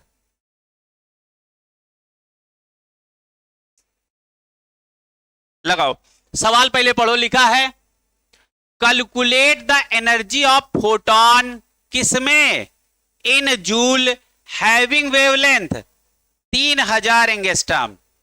बताओ एनर्जी को यदि हम जूल में निकालें तो फार्मूला अपने पास क्या था, 12400 अपान लेमडा, किसमें रख देना, मीटर में, किसमें रख देना, मीटर में। फार्मूला देखो, फार्मूला चेक करो, कौन सा फार्मूला लगा, पहला फार्मूला, अभी जो लगवाया है फार्मूला कौन सा लगा है, पहला लगा। तो देखो आंसर क्या है, 2 इंटू 10 की पावर -25 अपान, बताओ इसको मीटर में रख लो तो 3000 और इंटू 10 की पावर -10, आंसर क्या आ जाएगा, 6.6 इंटू 10 की पावर -19, क्या, जूल। आंसर आ गया, नहीं आ रहा क्या। अच्छा एक बात बताओ, सारी समस्या सॉल्व हो गई ना, सीधे फार्मूला सीधे जवाब, सीधे फार्मूला सीधे जवाब। बेटा वहां इतना समय नहीं कि वहां तुम पूरा E बराबर एच न्यू रख के H का वैल्यू है ना और C का वैल्यू वहां रख के निकाल रहे हो, तब तो हो गया, तुम्हारा बैंड बच गया। क्लियर है, वहां वहीं प्रूफ करते, E बराबर HC बाई लेमडा, H का वैल्यू 6.6 इंटू 10 की पावर -34, C है 3 इंटू 10 की पावर 8। अरे इन दोनों को ही मल्टीप्लाई करोगे तो आता है 2 इंटू 10 की पावर -25, तो ये डायरेक्ट ना याद कर लो। तो देखो H का वैल्यू कितना होता है, इतना, और C का वैल्यू होता है इतना, जब दोनों को मल्टीप्लाई कर लोगे तो ये आंसर आता है, वही आंसर हमने इस्तेमाल किया अपने फार्मूले में। अब वहां H और C रख के तुम वही मल्टीप्लाई करो तो एक स्टेप आगे का फर्जी का किए ना, क्लियर है, वो हमने डायरेक्ट आपको याद करा दिया। अच्छा अब आगे आ जाओ, क्वेश्चन नंबर 3, पढ़ो सारे बच्चे, पढ़ो सारे बच्चे पढ़ो। क्वेश्चन नंबर 3, आपको नहीं लग रहा ये रेशियो वाला सवाल है ना, रेशियो वाला सवाल है सवाल। आप देखो जितने टाइप के सवाल यहां से बन सकते हैं, हमने सबको आपको पहले ही बता दिया, इतने टाइप के सवाल यहां पूछे जाते हैं। अब देखो क्या लिखा है, the wavelength of radiation having energy E, और इस कितना इसका वेवलेंथ कितना, 6000 angstrom. Then calculate the wavelength in angstrom of radiation having energy कितना, 3A। अच्छा बताओ यहां E1 कितना है, E, और लेमडा 1 कितना है, बताओ बेटा, 6000। अच्छा बताओ यहां E2 कितना है 3E, और लेमडा 2 आपसे पूछा गया। बताओ फार्मूला कौन सा चिपका दें? E1 अपान E2 बराबर लेमडा 2 अपान लेमडा 1। अभी आपको इसको कराया है। अच्छा, E1 का वैल्यू कितना है बताओ बेटा E, और E2 कितना है 3E। लेमडा 2 हमको निकालना है, लेमडा 1 का वैल्यू है 6000। अब आप निकालो तुरंत। कितना आया 2000 एंगस्ट्रॉम। बदलना नहीं इसको, यदि इसको बदल दिया मीटर में तो आंसर मीटर में आएगा, एंगस्ट्रॉम में रखोगे तो आंसर एंगस्ट्रॉम में आएगा। अब हमने क्या किया, एनर्जी से एनर्जी काट दिया, तो ये क्या बचा 1/3 बराबर लेमडा 2 अपान 6000। अच्छा, लेमडा 2 बराबर क्या हो गया 6000/3। पक्का? तो आंसर क्या आ जाएगा, कितना आ गया 2000। लेमडा 2 बराबर क्या आ गया 2000 एंगस्ट्रॉम। अब लग रहे हैं डायरेक्ट सवाल, कोई टेंशन नहीं है। क्लियर है? जितने टाइप के अब सवाल आपको मिलेगा, कोई सिंगल सवाल आपको नहीं लगेगा कि आपने देखा सुना नहीं। अभी तक जो पढ़ा रहे थे वही आप समझ लो, इसकी सारी बातें हमने आपको निकाल के सब बाहर पढ़ा दी हैं। क्लियर है? चलो क्वेश्चन नंबर 4 पढ़ो। 2:1 देखो आ गया सवाल। देखो ये सबने लगा लिया बेटा, सबका हो गया, लगा लो लुकमान, लगाओ इसको। अच्छा अगला देखो, अगला सवाल लिखा है the energy E1 and E2 of two radiation are 25 electron volt और 50 electron volt. Find the ratio of wavelength. Wavelength का रेशियो बताना है। फार्मूला कौन लग गया, E1 अपान E2 बराबर लेमडा 2 अपान लेमडा 1 है भैया। एनर्जी आपको दे रखी है, कौन सा है 25 अपान 50 बराबर लेमडा 2 अपान लेमडा 1। ये काट दिया। क्लियर है? तो ये क्या आ जाएगा 1/2 बराबर लेमडा 2 अपान लेमडा 1। क्लियर है? अब यहां देखो दो आंसर आपको मिलेंगे। क्लियर है? यदि आपसे लेमडा 2:2 लेमडा 1 पूछे तो 1:2। क्लियर है?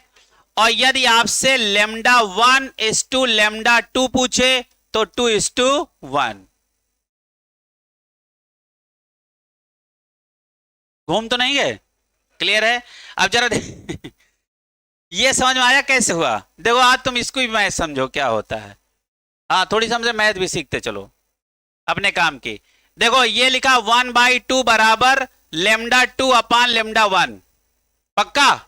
बहुत ध्यान से देखो, लेमडा 2 के सामने कौन है 1, लेमडा 1 के सामने कौन है 2।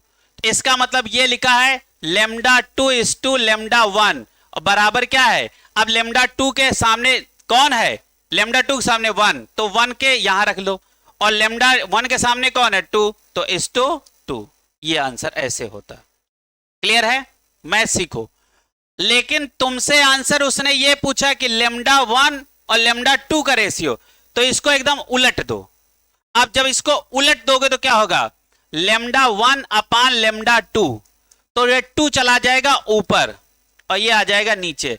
अब लेमडा 1 के सामने कौन, लेमडा 2 के सामने कौन है, लेमडा 1 के सामने कौन है, पलट दिए, ज्यादा नहीं पलट गया, हाँ ठीक। और ये कौन सा है, तो अब देखो क्या हो जाएगा, लेमडा 1:2 लेमडा 2, आंसर क्या आ गया 2:1। मतलब पूरी इक्वेशन को उलट। क्लियर है? अच्छा ये रेशियो निकालने आ गए कि नहीं आ गए? ये देखो ये रेशियो आपसे वहां कैसे भी पूछ सकता है, हो सकता है 2:1 पूछ ले, हो सकता है 1:2 पूछ ले। क्लियर है? तो हमने ये वाली कहानी समझ में आ गया, 2 वाली कहानी समझ में आ गई। थोड़ी मैथ भी सीखते चलो, हमारा कहने का मतलब ये है। अगला सवाल 5 नंबर सवाल लगाओ, क्वेश्चन नंबर 5 लगाओ। पूछा है calculate the energy of a photon having, जिसका बताओ वेवलेंथ कितना, एनर्जी कितनी दी गई है 700 नैनोमीटर। अच्छा ये तो एंगस्ट्रॉम में वो वेवलेंथ दे दिया है, और आंसर हमें किस में जानना है, इलेक्ट्रॉन वोल्ट में। अब देखो पहले तो ये बताओ फार्मूला क्लियर हो गया, कौन सा लगेगा? हाँ देखो बताओ एनर्जी का फार्मूला। अब हमसे एनर्जी पूछा किसमें, इलेक्ट्रॉन वोल्ट में, और हमको वेवलेंथ किस में दे दिया, नैनोमीटर में। तो फार्मूला हमने क्या लिखा था, 1240 अपान लेमडा नैनोमीटर। अब 1240 अपान सीधे रख दो, लो आंसर बता दो। आपको नहीं लग रहा, सीधे फार्मूला सीधे जवाब, सीधे फार्मूला सीधे जवाब। अब हम बार बार घुमाए, इसको उसमें बदलो, उसको उसमें बदलो, बच्चा उसमें बदल गया, आंसर ही नहीं आया। ना आया है? आंसर बताओ, आंसर 1.77 है ना, आंसर कितना आ गया, 1.77। देखो सबका आंसर आया कि नहीं आया? एक बात बताओ, क्वेश्चन नंबर 6 एक फोटान के लिए पूछ रहा कि एन फोटान के लिए, हाँ एन फोटान। उसने क्या बोला, 10 की power 8 photon of a certain light radiation are found to produce 3 joule energy. Calculate wavelength in meter. In meter. अच्छा एक बात बताओ, हमने आपको एनर्जी का फार्मूला 2 इंटू 10 की पावर -25 और अपान लेमडा मीटर पढ़ाया कि नहीं? लेमडा किसमें, मीटर में।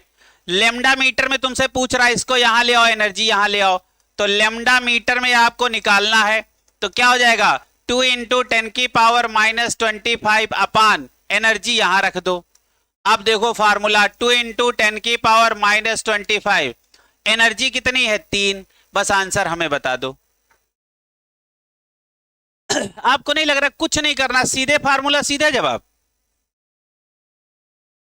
कितना आया, 6.6 इंटू 10 की पावर -18।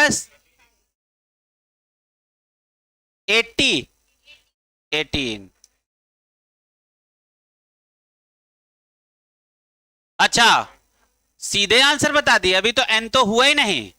और यहां हम क्या करेंगे, यहां पे हम लोग क्या करेंगे, एन से मल्टीप्लाई। अच्छा समझ रहे हो, और यहां एन से मल्टीप्लाई नहीं करोगे, एन फोटान के लिए निकाल रहे हैं, है ना। हाँ तो अब देखो ये यहां आ जाएगा, तो यहां एन से मल्टीप्लाई नहीं करोगे, मल्टीप्लाइड बाय एन। ठीक है, सीधे आंसर बताए दे रहे हो, इसके आगे है। तो अब क्या हो जाएगा, लेमडा मीटर में निकालना है, तो बताओ फोटानों की संख्या कितनी है, 10 की पावर 8 इंटू 2 इंटू 10 की पावर -25, और एनर्जी कितनी है, 3। अब 6.6 इंटू 10 की पावर 18, यही आंसर आ रहा सबका, पक्का। तो देखो ये एन फोटान के लिए हमने निकाल दिया, अभी तक हम लोग एक माइनस। अच्छा तुम लोग बड़े असमंजस में रहते हो, प्लस माइनस, और ये वहां प्लस माइनस ही तुमको जानता है क्या है, पप्पू लोग आए हैं एग्जाम देने, प्लस है माइनस में ऊपर नीचे 2 एग्जाम बना देगा, एक ऑप्शन जिसमें माइनस दिया होगा, एक में प्लस लगा के चले आए, और जैसे झोला लेके बाहर निकले एग्जाम के बाहर, है ना, तब तक पेपर बहुत बढ़िया था, जैसे मिला है आंसर सब गलत। यही प्लस है माइनस गड़बड़ होता है।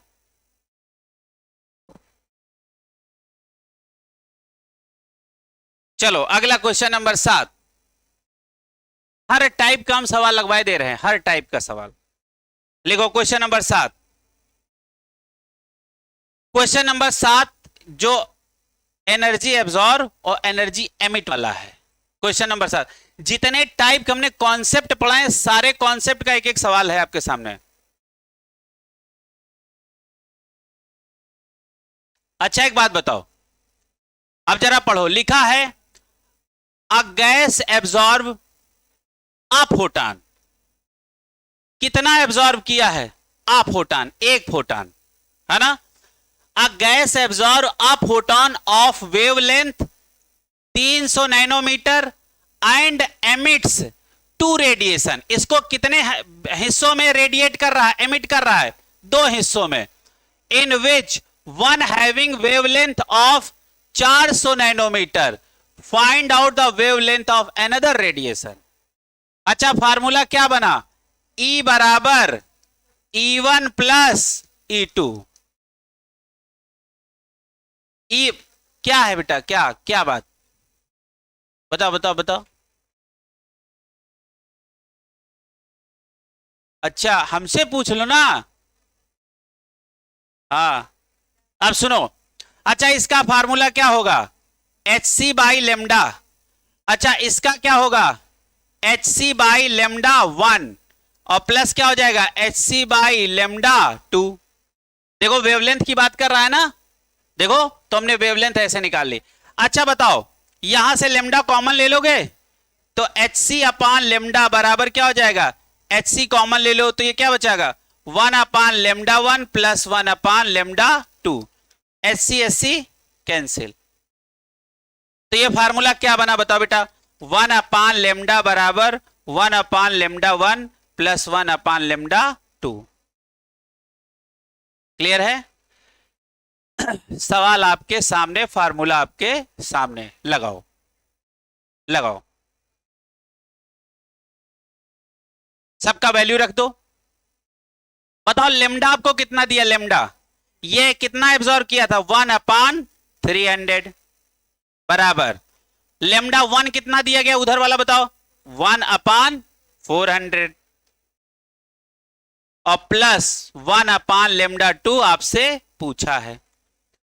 बदलने की कोई जरूरत नहीं, क्योंकि आपका लेमडा 2 भी नैनोमीटर में निकल आएगा। आप देखो क्या करें, इसको इधर लेके चले जाएं तो 1 अपान लेमडा 2 बराबर, देखो इसको यहीं रखो, इसको इधर ले आओ तो क्या हो जाएगा? 1 अपान 300 माइनस 1 अपान 400। अब लगा के तुरंत बताओ, अब जोड़ घटाना गुणा भाग आना चाहिए। हाँ बताओ, सारे लोग कैलकुलेशन करके बताओ, लेमडा 2 कितना आया? कासिफ, कासिफ तुम बताओ कितना आया? 1200। वेरी गुड, 1200 आना चाहिए, सबका आना चाहिए। लेकिन सौरभ तुम्हारा नहीं आ रहा, इस 12 आ रहा। वेरी गुड, 1200 आएगा। अब बताओ ये कहां की मैथ है? 6 क्लास की मैथ है, 6-7 क्लास की मैथ। 1200 आ रहा है, 1200 तो आंसर आ ही रहा। जिनका 1200 आया उनका सही आया है ना। अच्छा देखो कहां गलती हुई तुम्हारा, सौरभ समझ में आई गलती? एलसीएम लेना जानते हो ना सब लोग? 2 जीरो बढ़ाए नहीं थे, हाँ ये मेरी गलती है। आया 1200 सबका आया? अच्छा किसका नहीं आया? नहीं आया। अच्छा अच्छा बताओ इसका, अच्छा इन दोनों का एलसीएम लिया, अच्छा इन दोनों का एलसीएम क्या आया? कितना आया? 12 इंटू 10 की पावर 4। ऐसे घबराने वाली कौन सी बात है? कितना है? अच्छा ऐसा समझो, पावर वार ना लगाओ, जीरो बढ़ाओ। पावर वार में पावरों घबरा जाते हैं। इतना आया, क्लियर है? अब इसको इससे डिवाइड करो, कितने टाइम्स गया बताओ? कितने बार से डिवाइड हुआ भैया? इसको इससे डिवाइड करो, कितना आया? कितना आया? 400 400, ठीक है। और ये कितना? तो 300। तो ऊपर कितना आया? 100 अपान कितना है? 12 और 0 0 0 0, ये कट गए। आंसर कितना आया? 1/1200। ये किसके बराबर है?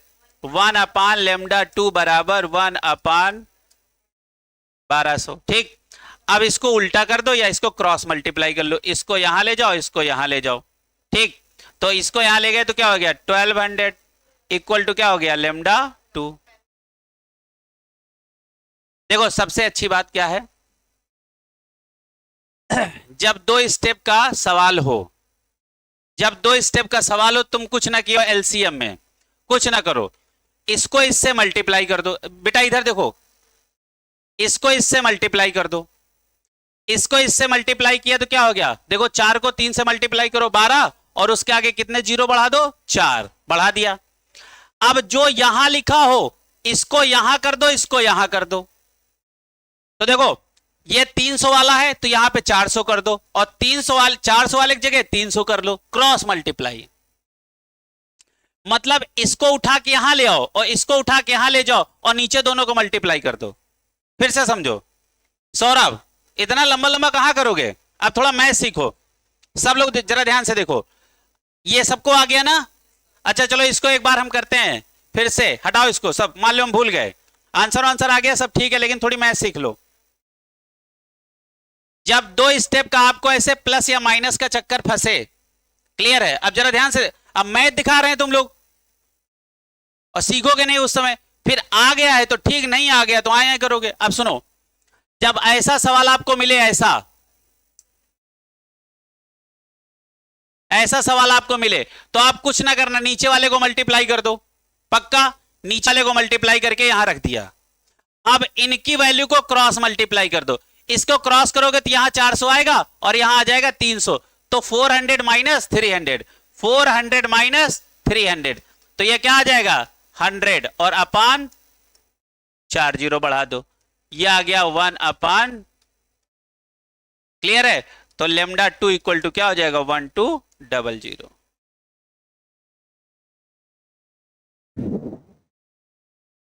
ये बात क्लियर हुई, ऐसे कर लिया करो भाई, है ना। थोड़ा सा मैथ सीखते चलो, प्रैक्टिस करते चलो, जैसे तुमने 2 जीरो पढ़ाए नहीं थे।